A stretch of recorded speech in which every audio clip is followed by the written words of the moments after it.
are. There we go. Yeah. Hi. Right on. How's it going, man? It's going all right. It's another day. Oh, totally. Another day in paradise? Yeah, definitely. Something like that. Yeah. I know you've been trying to, well, maybe you can start off by telling us a little bit from your perspective, like thoughts on, I call it the realm. Other people know of it as the world, but I feel like there's a whole bunch of them, so. Oh, totally, because each person kind of carries their own sort of template, right? And depending on a person's vibration, you can completely affect your own reality. And just with the COVID, like last year was kind of a nightmare, not just for me, but for a lot of other people.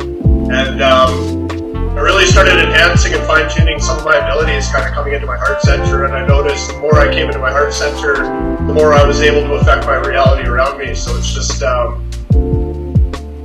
just thought it would be important right now to kind of speak on that aspect and just how important it is for people to not get steered into any particular direction, but to kind of keep their focus and sort of maintain their energetic structure of their, not only their thought process.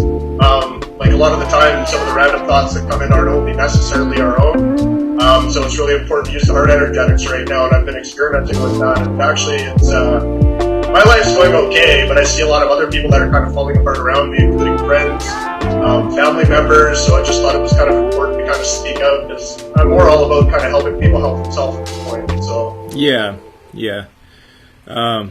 I find it fascinating to watch how the world at large, not so much necessarily the communities that we're sort of aware of, where people do speak their mind occasionally. I find it fascinating to watch the other side, which is the elephant in the room people that just dance around it and literally pretend like it doesn't exist, or else they just will say, they'll act like it's just the pandemic, but without any further discussion whatsoever. And I feel like it's like the dichotomy is growing bigger and bigger for those who are not willing to even discuss any aspects other than give a narrative. And I don't think that's going to even be allowed for too much longer. I think like the pressure is cooking up right now, right? Like the pressure is going to get too much at some point. Something's going to pop out the sides. Oh, most definitely. And, if society keeps going in this direction, because the more that this COVID stuff goes on,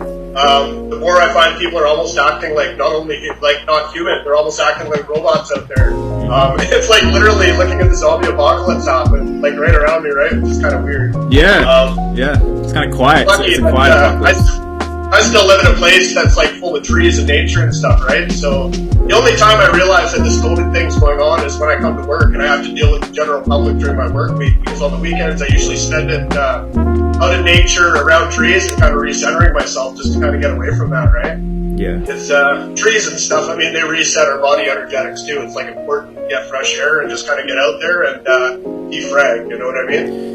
Yeah, and trees provide oxygen, and that's also a big component that is being denied, at least symbolically. That's one large aspect of it, is removing oxygen. You know, that's not the whole thing, but that's not the whole thing, but that's part of it. And there have been some people that actually, as far as the news says, that have actually died from trying to like run with a mask on. I heard that happened in China, like back when this first started. I think it was early 2020. Yeah.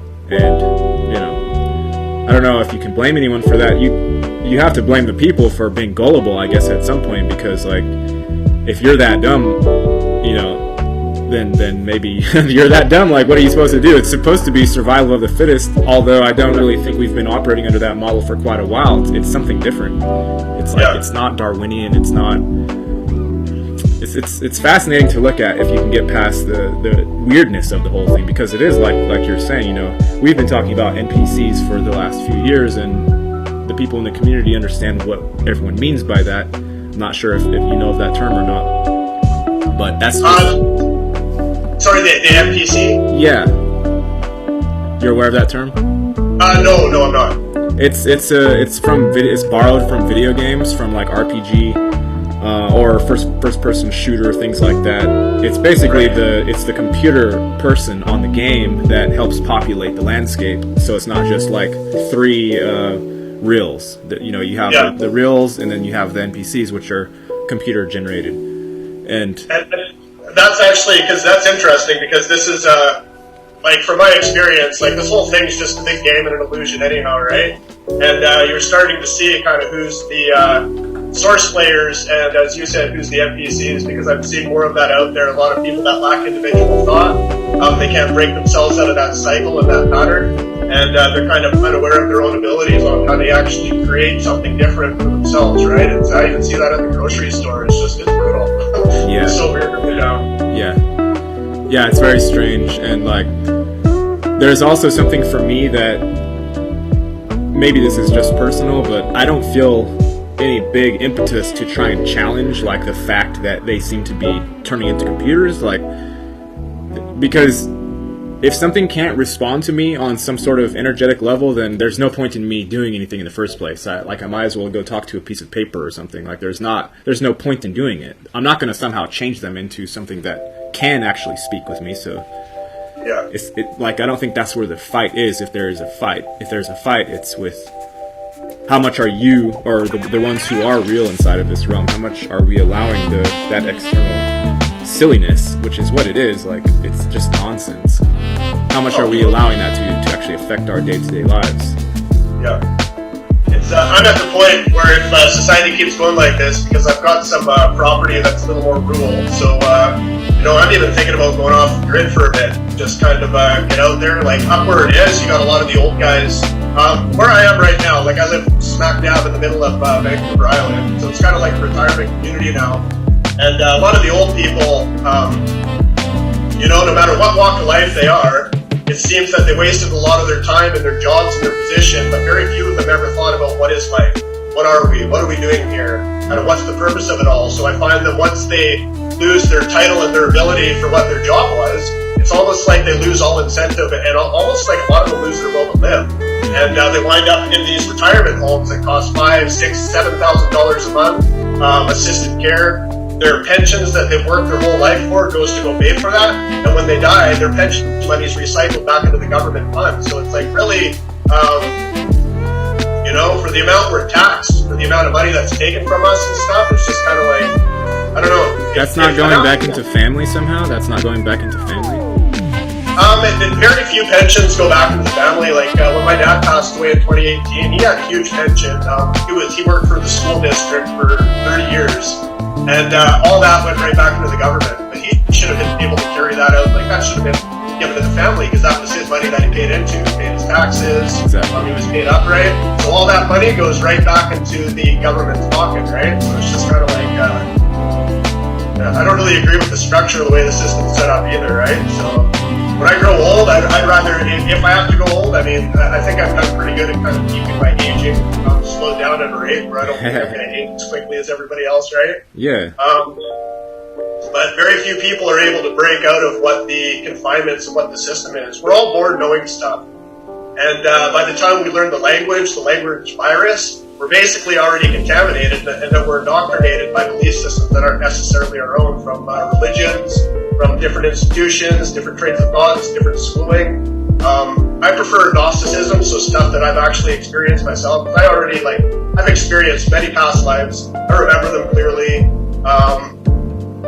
So I'm actually able to tap into what my original soul template was, which kind of makes the game a little bit more exciting for me. Yeah. I try to have fun. Even when I have the most miserable situations coming up, I try to just try to make the best of it, because at the end of the day, it's all an illusion, right? And I think people need to learn how to control their own illusion instead of letting the surrounding environment control what their reality is supposed to be for them. Because all of us are creators. We just we forget that along the way somewhere. So. Yeah. You bring up a good point about the illusion thing, because it's a fundamental aspect of just existence in general, as far as I understand. It's not something that, like, in this particular realm, the material existence is illusory, but then once we go up one level, it's the real deal. Like, I don't feel like that's the case at all. And yeah. I also don't feel like there's any really big need for the collective to be as ignorant of these concepts as it is, because it's like a necessary game knowledge pieces in order to do anything here. And if you don't have those fundamental things like material existence is illusory, we get pretty much mind wiped when we come in here, so we have to kind of figure it out as we go. Not all beings are the same. Like, some are computer generated beings, some are actual reals, some are some sort of cyborg, more like what do you call it, hybrid type beings. Those are just like a few of the first very, very basic. The present moment is all that exists. Everything else is figment of the imagination.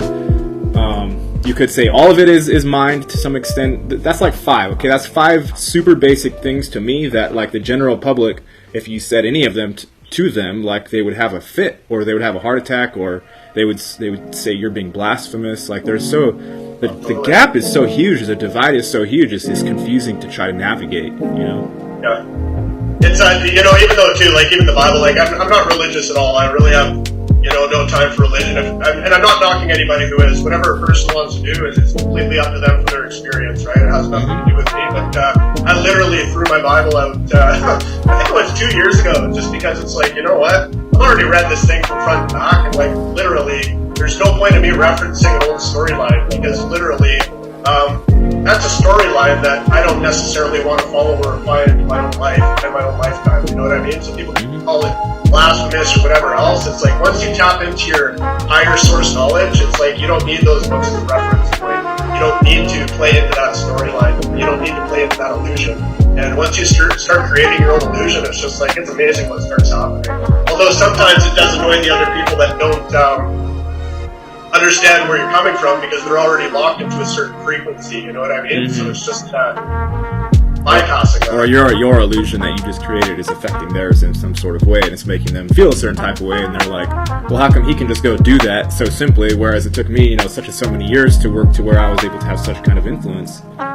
And it's, it's interesting. I try to keep my base as just curiosity. I wake up in the morning and I watch my own mind and how it works, and how it has its defense mechanisms against things I'm attempting to do in my life, and how in other areas it's easier because I have more knowledge than the average person. It's fascinating just to watch my own self go through the day, because that's a whole world, that's a whole universe unto itself. Oh, definitely. And it's interesting. When I was, I think I was either 17 or 18 years old, I had a dream about who I was going to be with, where my kids, or how many kids I was going to have. I had a dream about the house I was in, and it was weird because everything fell into place. The weird thing is, I haven't lived this lifetime. This is literally like the 3rd time I remember having this same experience. And it's like, I got caught in the illusion 2 times, and this time I was able to jump out of it. So it's like, I'm on a completely different storyline, which is actually exciting to me, because it always ended with the same experience happening on the same day. Really? And I bypassed it this time. So it's just like, I'm actually just kind of, it takes being self-aware to a whole other level. You know what I mean? When you already have that information. I knew who my lady was going to be, even though we're not together. COVID really destroyed everything, including my relationship, which is okay, because we're just at a different point of growth, right?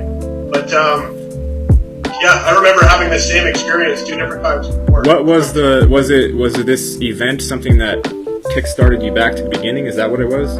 Yeah, and as a baby, because even when I was a baby, I remember stuff. I could understand what was going on. I mean, I even remember being in the hospital when I was born, so I remember, everything as a baby. Most people normally don't remember that kind of stuff, but I completely remember.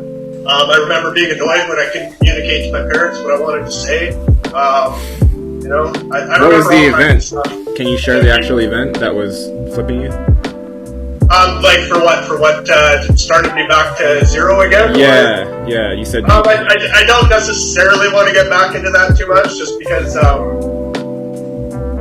it's still kind of an awkward experience. But basically, people that were close friends of mine in my own community, and people that I trusted ended up ending my experience. And it almost happened again, but I was able to maintain my mind to the point where I was able to overcome the situation this time. So I was actually able to bypass it. I remember now. You mentioned something in the chat. Yeah. So and I mean, I'm not really bitter about the situation, because I realize it's like if you don't start creating, you have the old storyline and the old overlay, which kind of takes over, which puts you into that situation. Exactly. And what caused it is I used to have like a pretty, like I still have a high intensity auric field, but I used to be able to push my electromagnetic field out, so I had a huge bubble around me. But when my dad passed away, it basically took my vibration down to a lower point. So it, it was just the pain of losing somebody that created an old timeline or an old storyline for me. So did you always lose your dad in the same fashion? And you said what, three loops? Yeah. He had a massive heart attack or whatever. So and then I'm the one that found him when he passed away. So it kind of caused me a lot of grief, right? So I was carrying that with me. And then in the time, like normally I don't drink or anything like that, but at the time I was trying to like escape dealing with the problems of the situation. So I was drinking and kind of making some bad decisions and choices and stuff at the time, right? Which definitely wasn't good, because for years before that I was at such a high level that it was almost like I don't know, I felt pretty blissful in everything that I did, right? So I'm finally back up to that point, like where my heart energetics is. Like, I mean, even for what happened to me, I have unconditional love and forgiveness, but that doesn't mean I'll ever put myself in that situation again, nor will I ever be around those people ever again, because it was a bad experience that I never want to have anything to do with. So whatever they have to deal with their own karma consequence no longer has anything to do with me, because I basically removed myself and them out of my storyline. So it's almost like we're already in two separate universes. Yeah. It's really interesting just looking at even the phenomenon of choices in general, because it's a branch point. It's essentially another parallel every time a choice is made, like a conscious, I could have gone this way, I could have gone that way. That's a whole new, that's a whole new layer parallel that probably is accessible if you have the means, at least via the mentally. You can think like, what would my particular narrative have been if I had branched the other way. And those happen multiple times per day. Definitely, and it's everything that we do is a choice that can lead to a different storyline. Did you ever read those books when you were a kid, those Choose Your Own Adventures? It's just like that, you know what I mean? Each choice you make takes you to a different page, which takes you to a different storyline, right? This whole COVID narrative, I mean, people that aren't paying attention, they were talking about this stuff years ago with the whole AG2021, whole microchipping and blah, blah, blah, all that other stuff. I'm not really going to talk on the conspiracies because I'm not into fear-mongering. I'm more into kind of trying to empower people to take themselves right out of that and reinsert themselves into something that's going to create a better future for them and their family.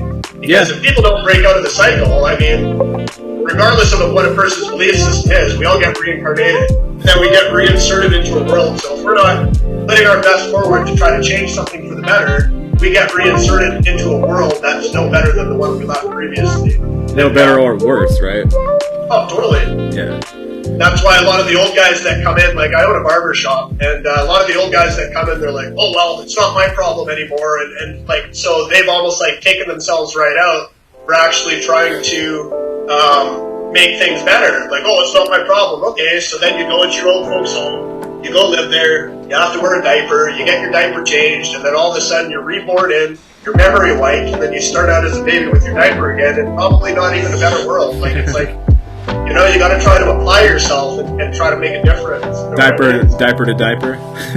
It's brutal, Yeah, it's like, I think we're learning that lesson as a collective, just the very basic lesson of we're responsible, period. Like, we're responsible for everything. There's not like the Sky Daddy thing fucked it all up really, really good, because like it just removes responsibility on a personal level. And like what do people expect is going to happen? Like, look around and you see all the diversity of beings, of plants, animals, thought forms. There are so many different things going on here, and you're literally going to believe the thing that says there was nothing, bang, there was a bunch of shit, and then everyone gets divided into heaven and hell, or something along those lines. Like, it makes no sense whatsoever. And if you look at any of the sci-fi stuff, there's a rich world that involves reincarnation or involves, some sort of genetic passing on of the lineage. It's obvious. Yeah. And if you can't do that, like if you can't take responsibility, you're gonna keep dropping lower. You're just gonna, the gravity, your karmic gravity is gonna bring you down and down and down until you see, for what is the actual possibility of hell realms as far as me and my own like personal experience? What is the worst that can happen? You will go there if you don't at some point take the reins and say, look, I'm going to do something about this. Oh, totally. And sometimes a person doesn't realize they'll go out and they keep creating that negative karmic ripple for themselves, and they don't even realize that they're at that low point until all of a sudden everything sort of closes in on them, and then it's so hard to get themselves back up. That's almost what happened to me.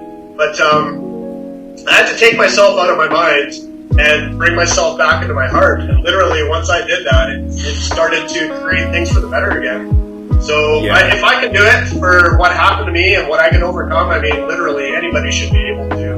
And everybody should be able to know that they have a powerful creator, and they can create themselves a better life, and they'll completely bring themselves out of the illusion altogether. So it's... You can be out of the illusion while you're in it. You can be out while you're in. Like, that's the whole point of meditation, is while you're sitting there having an experience, like, your essence is remaining in the core, and like, you appreciate the flow and ebb of consciousness in the physicality, but you also know and feel that you're in the space that has never moved since the beginning of time. Like, this is just that thing that which is. And you're not so overburdened by the weight of phenomenal existence, because if you don't find that spot at some points in your life, you will literally physically have the whole weight of the universe coming down on your spirit. It will literally happen. Like, it's not a joke. There are some parts of it that are actually unbearable for consciousness, and it has to pop out, or it has to go to a different narrative, or has to create a Jesus Christ type figure to try and symbolically take all of the weight, or something like that. But there has to be some way of dealing with it. And you know what? I think that's too the biggest, funniest thing, because even, you look back at the storyline of Jesus Christ or whatever, he never said worship me, he never said pray to me. If anything, he was like anti-establishment. He kind of hated the established system. And, he never not one time said pray to me or anything else like that. So it's a misconception of, you know what I mean? Nobody's going to come down and save anybody. So people need to learn how to come into their own innate ability and save themselves, because I think the biggest thing that people forget is, in the end, there's not going to be some weird God judging them. We all judge ourselves, because all of us come in as a pure soul into this body. So in the end, we end up judging ourselves, and sometimes we can be a lot harder on ourselves than any sort of figurehead God type scenario. Because, you are going to be harder on yourself than that, because who knows you better than your own self? There's nobody that knows you better. And the external God thing, it just doesn't work. It's even difficult, I think, for the universe to create, for a creator being that's manifesting. It's almost difficult to actually create that scenario where you're this pious Christian and you've come to the end of the road, and the universe needs to create this external deity for you so you can get judged. But it's difficult to actually pull that shit off. It's not easy. Yeah.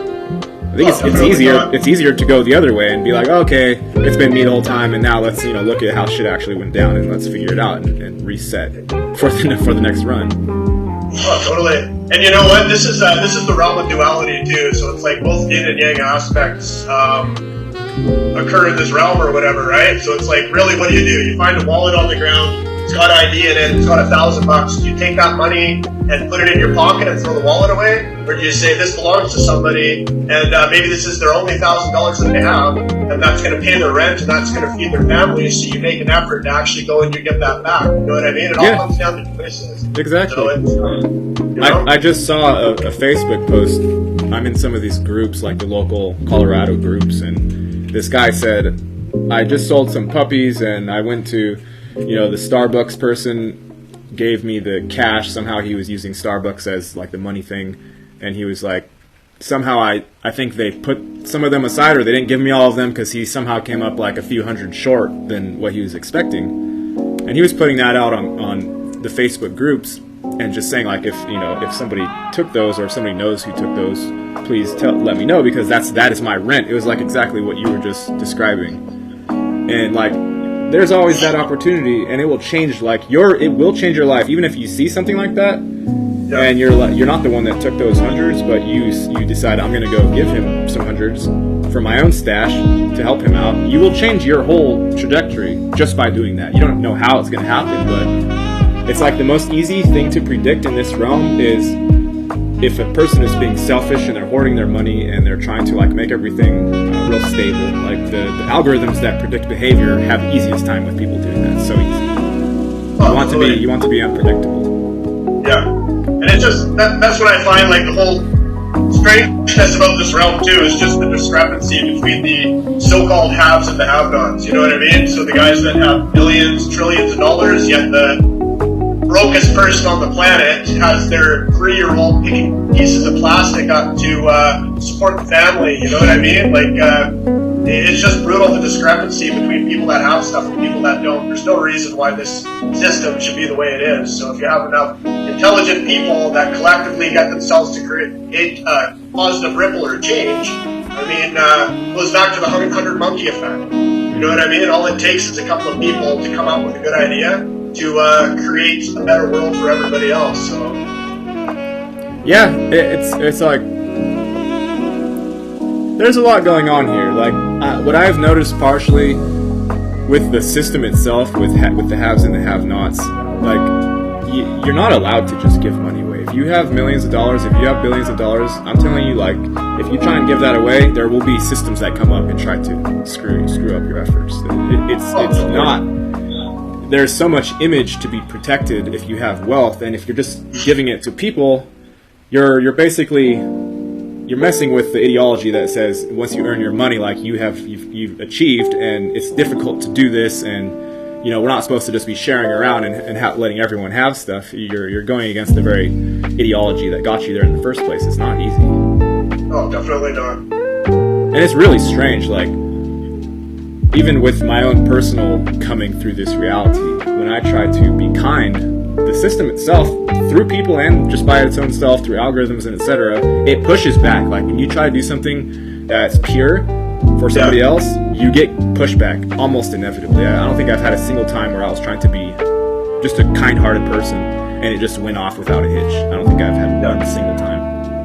No, and then that's the hard thing too, because even if you have a good heart and you want to be kind, I mean, to sit there doing that all the time is it's very hard to pull that off, because, like you said, there is pushback from the system, and I've had that happen too, where I've been going out, you do nothing, you're trying to do the right thing, and all of a sudden you get a camera that comes down, and it's just like it's brutal. So I completely understand where you're coming from in that aspect. It's just doesn't mean, like, don't try your best to be a good person, but you also got to be aware of the kickback, like you were saying, right? So yeah, I think that makes some people a little shy on putting their best foot forward, and then sometimes they just fall back into that lower cycle or that lower pattern, right? But, it's cyclical. It's very cyclical. Like, I can see, when I look at this place, I can see that it has done so many rotations, and when you have a certain amount of money, you literally fall into a groove, and if you go a little bit to the side, you bump against the wall, and it's like, oh, you're not supposed to behave like that. You go a little bit to the side, you bump against the wall of that groove. Oh, you're not supposed to behave like that. You got to stay center, otherwise you're not going to be having money anymore. Like, that money will just go away from you, because the whole reason people have that money in the first place is because they're obeying the norms. Like, you're not allowed to have money and not be obeying the norms. Not for very long, anyway.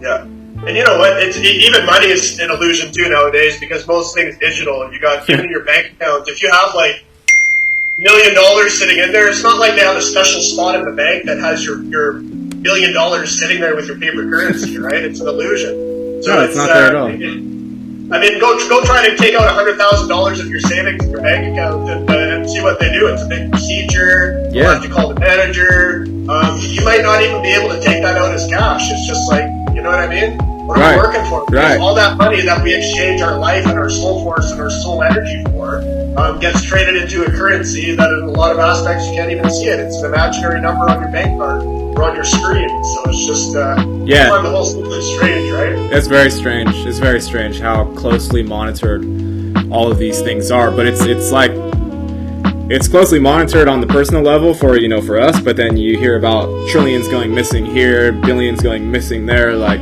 it's like the shenanigans are promoted somehow, while someone of an ordinary human being like us trying to move 1,000 or a few thousand to help somebody else is like, ding ding ding, no, that's, we better get eyes on that. It's all about enforcing. I think it's just geared against empathy. Like, the system itself, it knows what compassion and empathy is. It has quantified and codified what exactly that is on a quantum level, and it discourages it whenever it sees that little exact pattern coming up. Oh, definitely.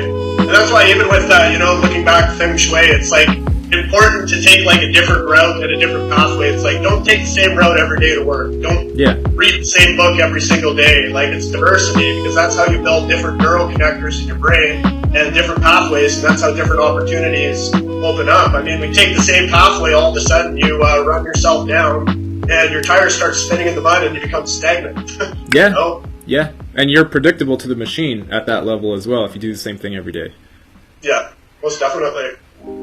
Yeah, you have to break yourself free in as many different ways as you can, and also, like, you have to embrace the sort of tension that you're going to create when you try to go against even your own your rutted behavior. You know, when you've been sticking in the same cycle every day, even if it's painful and it's going to be painful, you got to push anyway, because the thing really is like it's settled in this like really deep anti-human groove, and you see it happening. Like, there's nothing about COVID that is helpful to humans whatsoever, whether it's a real disease, whether it's fake. There's nothing about it that's conducive to humanity at all. It's the certificate of vaccination identification, really, at the end of the day, right? So I think it comes down to who's kind of a robot, who's a source player. So I think that's, you know, even the Hopi Indians, they talked about the two possible timelines, right? So you got the one where everybody kind of bands together and cooperates and creates something different, and then you have the lower timeline, which leads to you know, a lot of burden. It's just a harder learning curve. So I think that the intelligent, good-hearted ones that actually want to make a difference for the better collectively will actually make that happen. And the ones that don't, with the every man for himself mentality and try to screw your own neighbor over, I mean, they're going to experience that in their own life, because that's what they're already projecting out there for themselves. They just don't realize it. So yeah, there's a lot of like self-blindness. Yeah. That I know I act as a mirror for a lot of people, and it's like, it doesn't cost anything, but I will reflect your own self to you. Like, I'm not going to sit there and involve the ego with it. I will just reflect how you are, and if you don't like the looks of that, well then that blame will come on to me because of the fact that I'm reflecting what's going on. People don't like that. Yeah. But it's actually like the best opportunity if you have something you yourself have been hiding from for a long time, and you have someone coming up that's not involved emotionally or egotistically for the most part, and you have an opportunity to see something that might not come around again for a few years. Like, we don't all have a lot of good self-reflection devices. You know, our actual mirrors show us our face, but something that actually shows you like the very, very deep layers of self and delusion. If you haven't looked at yourself in a while, that can be super helpful, but it's also really hard. It's very difficult to see your own reflection when you haven't looked at it for years and years. Oh, definitely.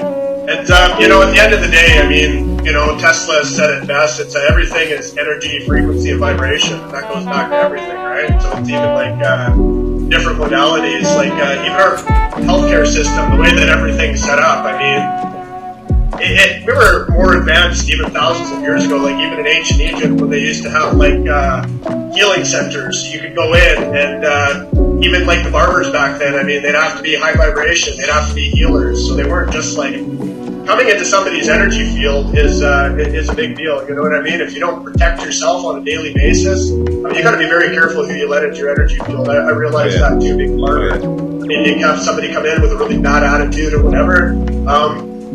As soon as I feel that in there, because I'm a hardcore empath too, like, you know, and super psychic at the end of the day, I change it. So it's like, you come in, nobody's going to have a bad day on my account coming into my shop, and if they do, I keep it neutral, and then I remove that out of my situation. It's very rare that I have a bad experience even with a customer, because generally most people are, you know, they just want to come in and they want to feel better even getting a haircut, right? Yeah. So I try not to make anybody have a bad day on my account. But yeah, keeping your own vibration up, and be very careful who you let into your energy field, because all of that can even affect your own family. I mean, people carry stuff, people have attachments, and you know, if you're not careful, you can bring that home to your family if you don't, if you're not aware of it. So that's very important. It's very important to be vigilant of your energy field, and you were not taught that in school. You're not even taught that you have an energy field. You're not taught anything. You're not even taught like the basics of economics, which is important as you grow older.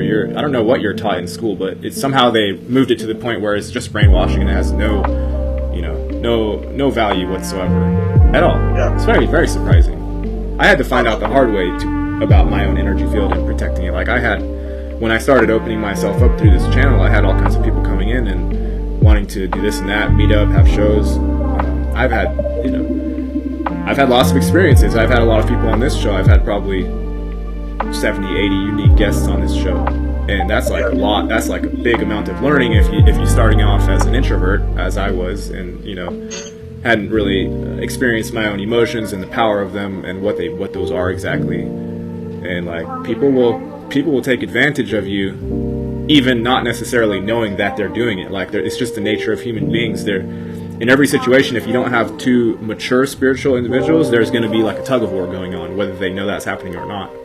Oh, definitely. Yeah.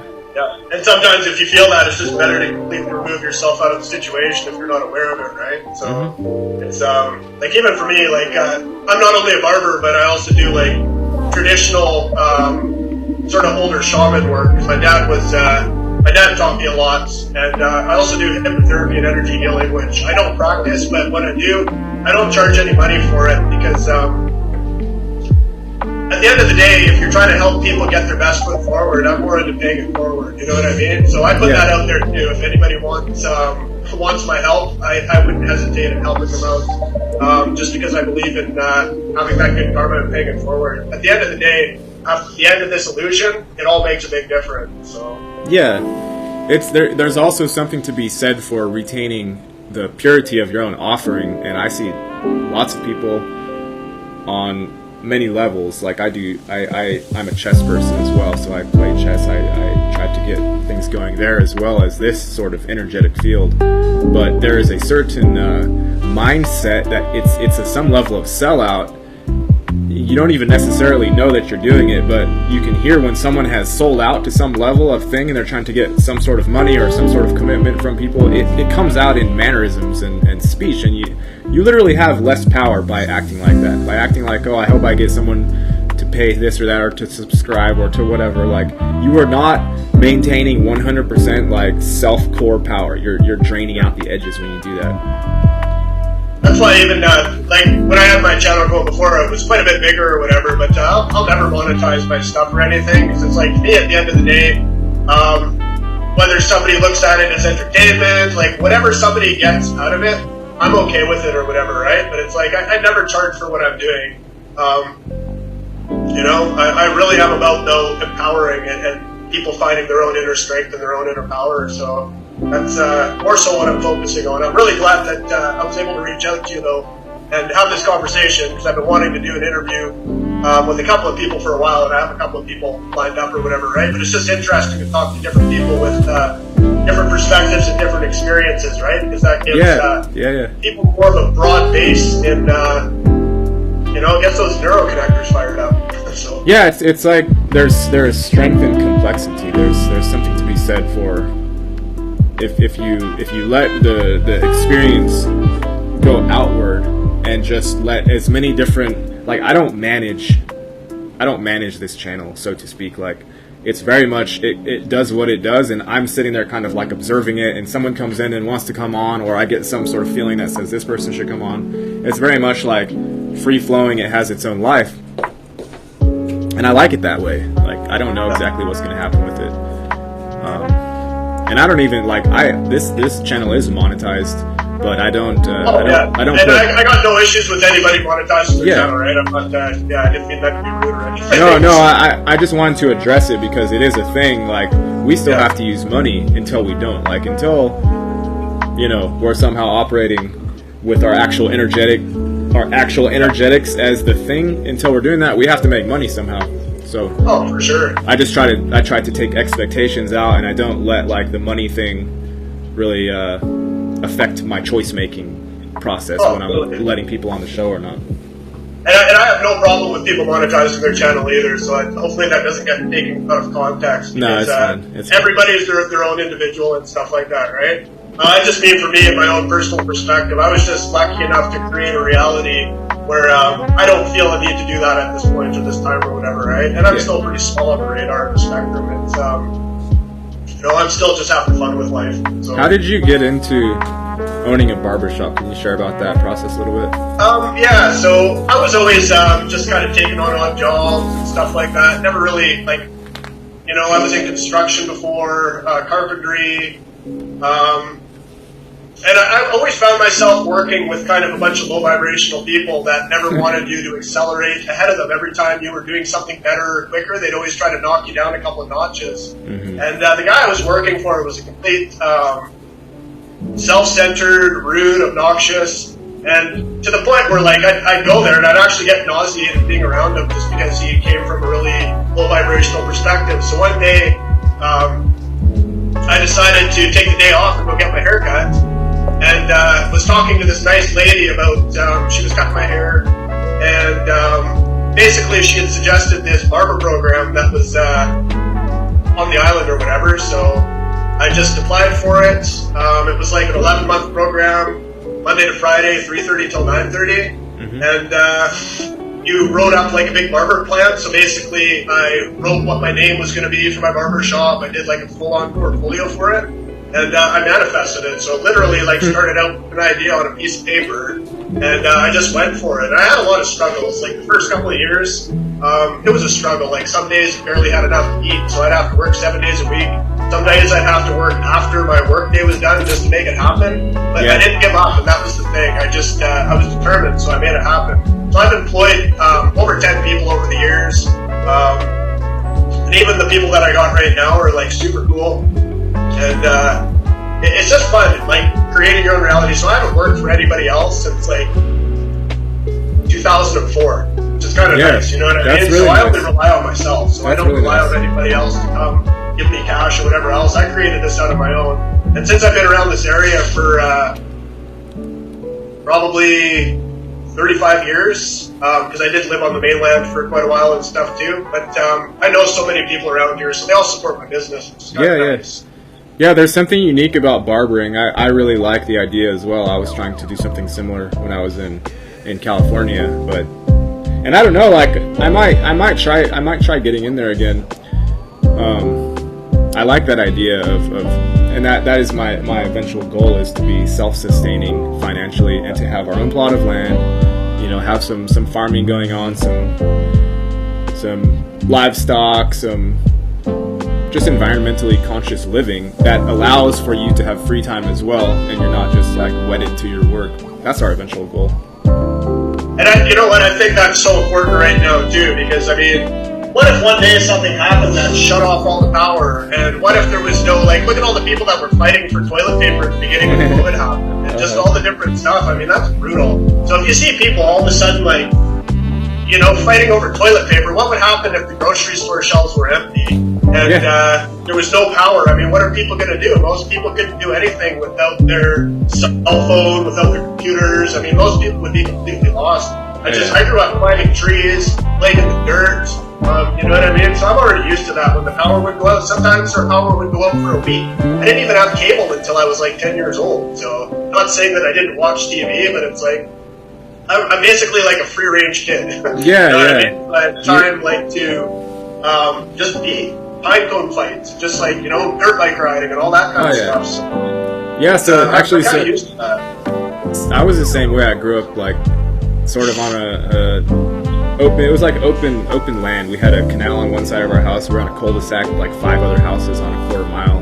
We weren't that close to people, and it was just open. Like, we didn't have cell phones, we didn't have computers till later on. We didn't do too much video games. It was literally like when we weren't doing school, we were outside playing, building shit, like building tree houses or bike jumps or airplanes, or like we never stopped. We were always doing something. Yeah. Oh, totally. It's like you go out in the morning and then you come back like way after dark. You know what I mean? So it was a completely different experience. Now the kids grow up with a cell phone. They're bored with it. You see 2-year-old babies. Not saying that's a bad thing. It's just different. We go from analog to digital society in a matter of 20, 30 years, right? Yeah, that's a very quick transition. I don't know what people are talking about. Like we're heading toward transhumanism. Like we're already in it. We're definitely like. Our cell phone is definitely an extension of your mind, and it's not necessarily a bad thing. I mean, the whole point of existence is like letting it flow out and see what kind of crazy shape it makes, Yeah. The people in Texas are experiencing what we were just talking about. Like, they've never experienced the type of cold they're having now, and some of the electric providers in Texas are taking advantage of that situation and gouging customers while there's such a high demand for electricity and there isn't enough to go around, so to speak.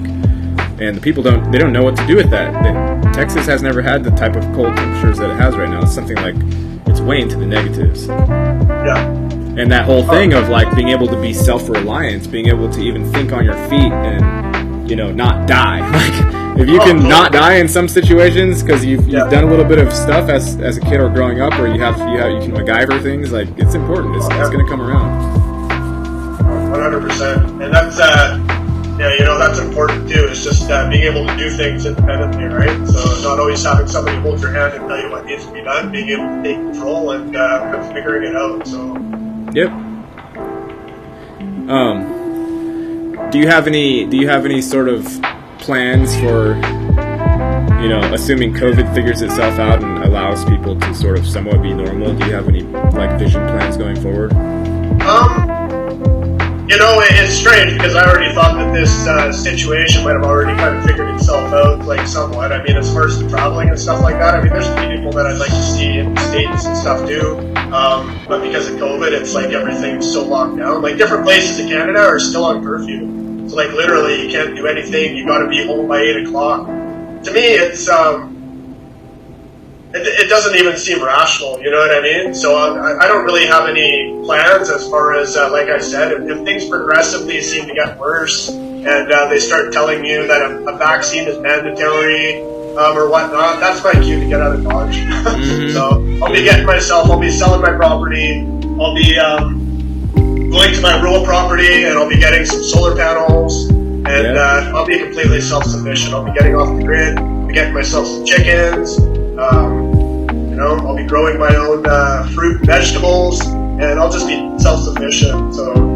Yep, that's what we're aiming for too. I think the split is going to continue on down the line. I think if you're a genuine souled being and you take this devil's syrup or whatever the fuck is in the vax, I think it's gonna maybe not sever your connection with the source because you can't ever actually do that, and the game will go on forever, but. You're gonna like mute it off even more than it is right now. Like I can feel in this realm like our connection with the God self is it's dim at best. It doesn't, you know, it's suppressed. So I think if you go and take this thing, like it's just gonna dim it further. You're gonna have a lot more work to do. Oh, totally.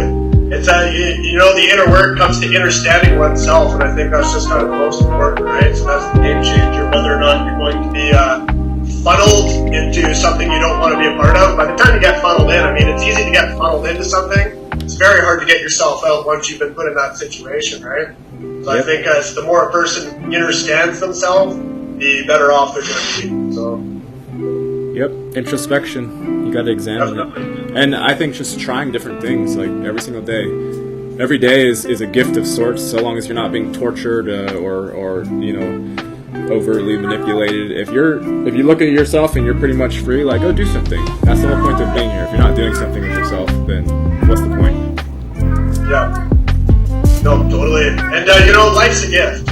So it's like each day we have a choice on what we do with our gift. You know what I mean? Because it's an experience and it's a gift. So it's just remembering what's important. At the end of the day, it's our relationships with our family. Things that make us feel good, you know what I mean? It's all that's important. So, also when we leave here, the only thing we can take with us in our soul template is our memories. So it's just like make the best of our experience. You know, life's a gift, and just being consciously aware of that on a daily basis, that alone leads to gratitude, which makes us appreciate our experience, which makes the experience that much better. So. Yeah, it's like a self-amplifying system. When you are able to hold gratitude and move in that fashion, then it literally does open it up, and it's contagious. Just the same way that fear, like COVID fear, is contagious. If you're full of gratitude and you're thankful that you're existing and you're thankful for opportunities to speak with other people and so on, that's contagious. You're going to spread that.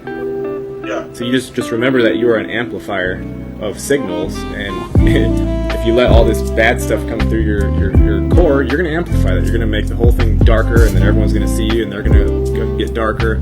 It's up to you, like as the individual. Do you want to amplify light and harmony, or do you want it to become discordant? Oh, totally. Completely up to you. 100%.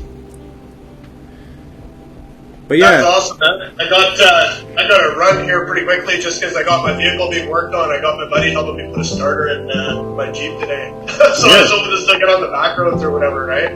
But, yeah, go awesome. go take care of your Jeep. It's been fun having you on. I think we're coming up on about an hour anyway.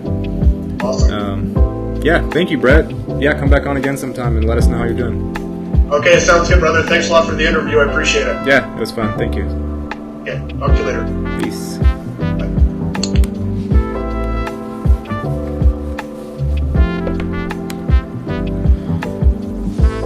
Life is enslavement, but we should have gratitude for the larger things to come. I mean, some parts of it are enslavement, I guess.